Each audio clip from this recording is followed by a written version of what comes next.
Hi everyone, my name is Kaylin Makimoto and I am a senior at Ohio Valley University. Today I will be presenting my poster on characteristics and diagnosis and current treatments for glaucoma that I did for my senior seminar class. I decided to do my research on glaucoma because I want to become an optometrist and I got the opportunity to shadow in an optometry office this past semester, what we had of it, and a lot of patients had come in with glaucoma and we'd always talk about glaucoma drops and different kind of treatments, and I found it really interesting. So approximately 66.8 million people worldwide suffer from glaucoma. Glaucoma is a chronic, progressive optic disease resulting from degeneration of retinal ganglion cells that can cause irreversible blindness and currently has no cure. The degeneration results in cupping that occurs in the optic nerve. The optic nerve is located in the back of the eye and is what connects the eyes to the brain. So in the first figure I have here, the picture that's furthest to the left is a picture of the back of the eye where the optic nerve is, and that's what it should look like. However, when the aqueous humor builds up and causes the cells to degenerate, it occurs in cupping, which is what you see in the middle picture.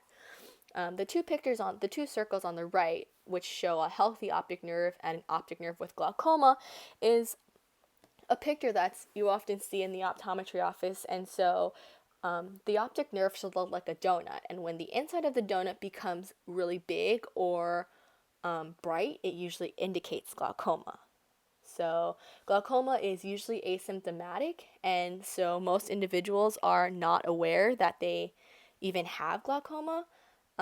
There are different types of glaucoma, such as congenital glaucoma, normal tension glaucoma, angle closure glaucoma, and primary open angle glaucoma. Congenital glaucoma occurs in babies or toddlers before the age of 3.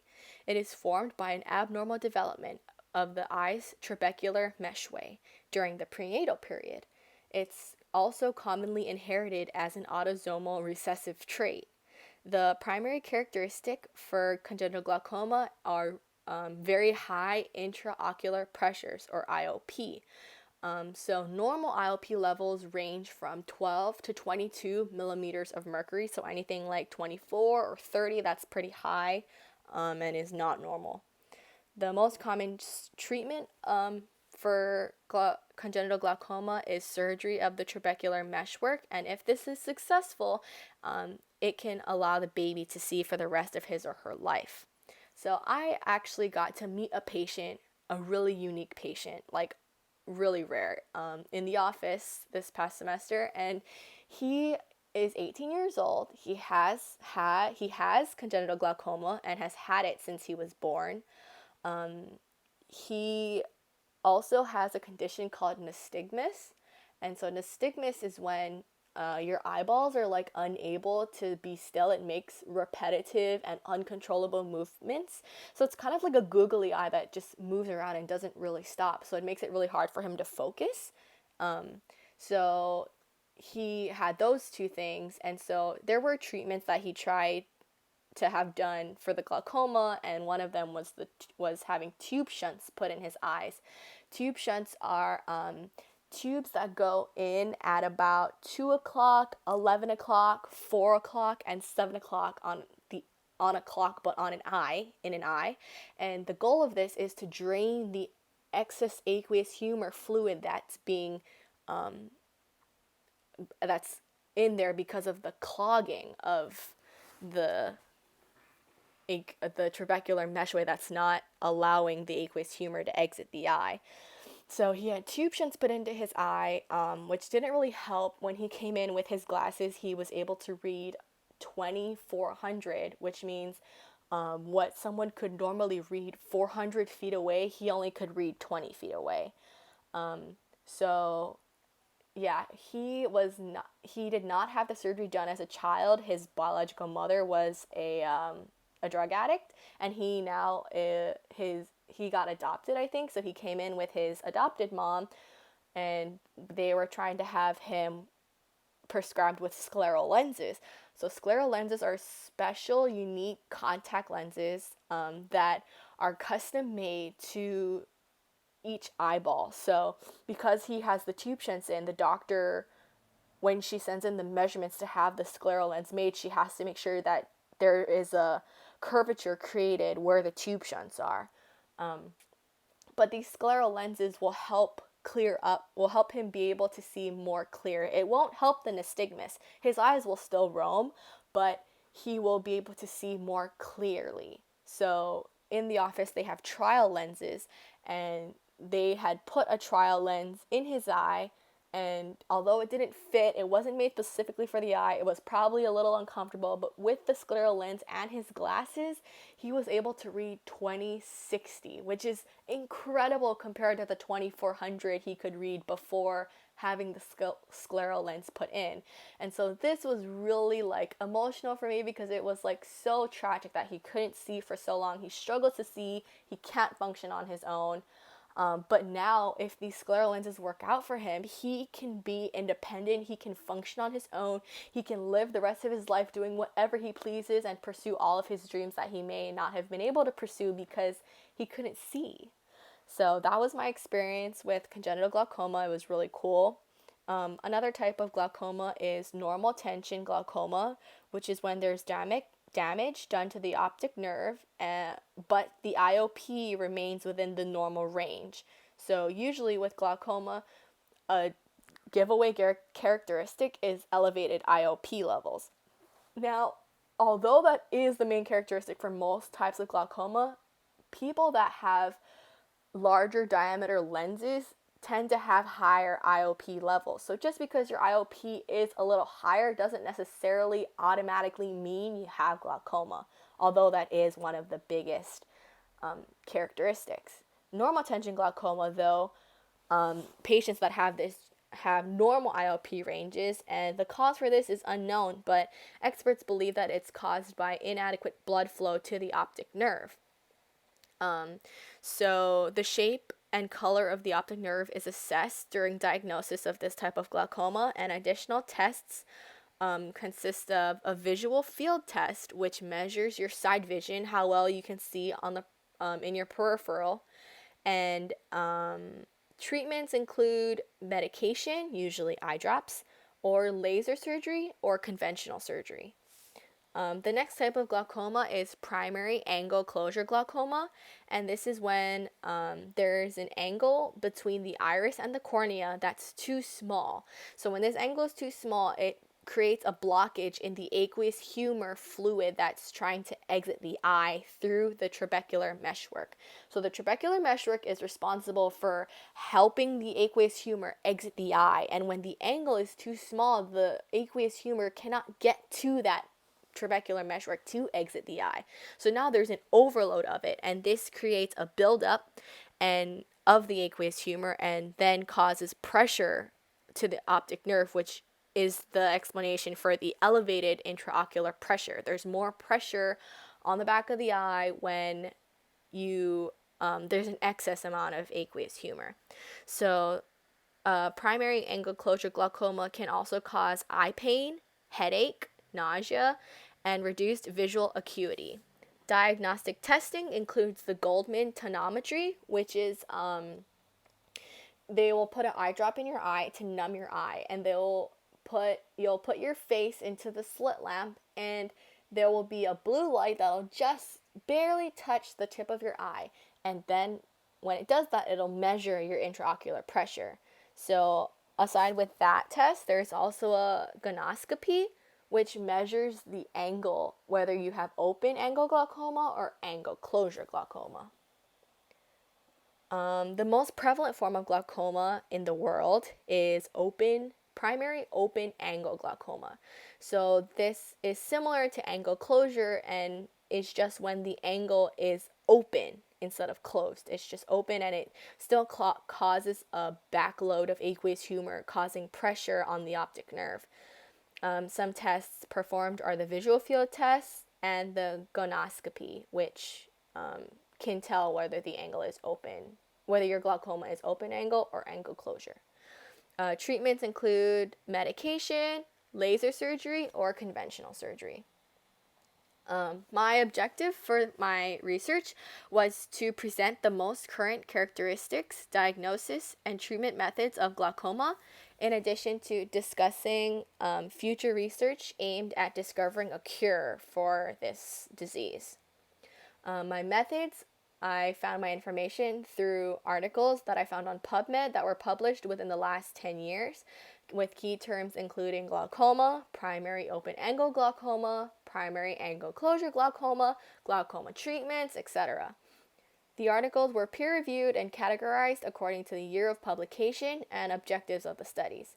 Articles were excluded if the information was not specifically relevant to the background, characteristics, diagnosis, or treatment types of glaucoma. So some results that I found, some of the main characteristics of glaucoma are elevated IOP, which is very common in all of the types of glaucoma I've already discussed, a positive family history, difficulty reading in environments with inadequate lighting, and peripheral vision loss. One study that I found also showed a positive correlation between characteristics such as diabetes, cardiovascular disease, hypertension, smoking, alcohol consumption, and patients with primary open-angle glaucoma. For diagnosis, there are multiple tests that are performed, like measuring the IOP, assessing the pupillary light reflex, assessing the optic nerve, conducting a gonoscopy, conducting a visual field test, and having the patient read the Snellen chart and Ishihara plates. So measuring the IOP, we talked about the Goldman tonometry test, where the blue light touches your eye, measures the pressures. The pupillary light reflex measures, or you can, when you conduct this test, you can tell how well your eyes work together as a pair. So normally the doctor will shine a light in your eye and you will look to see how the other eye reacts. Usually eyes that have glaucoma in it react a little slower. Conducting a visual field test measures the peripheral vision. Gonoscopy measures if your angle is open or if it's angle closure. The Snellen chart is the classic chart that you see with the big E on the top, and the letters and lines progressively get smaller and smaller. And this measures visual acuity. The Ishihara plates measure your ability to decipher red, green, and blue-yellow colors. This is seen in figure 3. Treatments for glaucoma, like I've mentioned multiple times, include medication, usually eye drops, laser surgery, or conventional surgery. So the ultimate goal of treatment for glaucoma is to lower the IOP. So if the IOP is lower, that means there's less pressure on the optic nerve, and that means there's less cupping, which means which stops the disease from progressing. The more cupping there is, the more degeneration there is in the optic nerve, the further the disease is progressing. So if we can lower the IOP, take off some pressure, then we will stop the disease from progressing further. The 3 main types of treatment, like I said, medication, laser surgery, invasive surgery. So different kinds of medication often prescribed include beta blockers, carbonic anhydrase inhibitors, and prostaglandin analogs. And so these usually will be prescribed singularly. You'll get just one. However, if the IOP is not going down, they may prescribe another one, and that the pair together can be more powerful with hopes to lower the IOP. And if those don't work, the combination doesn't work, they will suggest you go through laser trabeculoplasty. And so in this procedure, the laser will try to clear out the trabecular meshwork and hopefully lower the IOP so that some of the aqueous humor can be drained. The last resort would be the conventional surgery, which is the trabeculectomy. And in this procedure, the aqueous humor is drained through a partial thickness sclerectomy. And this procedure, it has been found to be very effective in lowering the IOP. A study that I found showed that this procedure was able to lower an IOP of 15.49 millimeters of mercury, and that's really a lot. So if a person had an average IOP of 30.9 millimeters of mercury, and after the surgery they had an average of about 15.4 millimeters of mercury, that's a huge decrease in pressure, which means, less progression, because once it progresses, it's really hard I don't think it's possible to move backwards. So you want to stop it before it gets really, really advanced. Although there is no cure for glaucoma, there are many treatments that are available, and they're very effective for most people.